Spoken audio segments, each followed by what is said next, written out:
Well, for some students, Labor Day being over signaled the start of their school year. I visited with our Alpharetta-based partners at IPC Global to see how the data looks for those returning to in-person learning.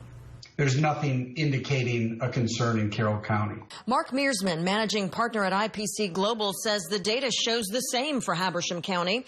Carrollton City Schools and Habersham County are two areas that welcomed students back into the classroom Tuesday to start the school year. Cases per day are trending down in Carroll County. The area logs about 12 new cases per day with a population of 116,000.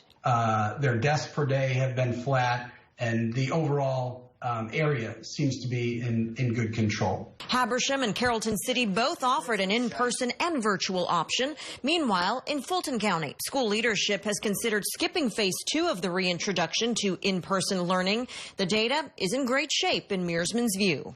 They've gone from as high as 337 cases just 21 days ago to less than 100. And Meersman said it'll still be a few days before we know the full impact of the Labor Day holiday weekend on the new case count.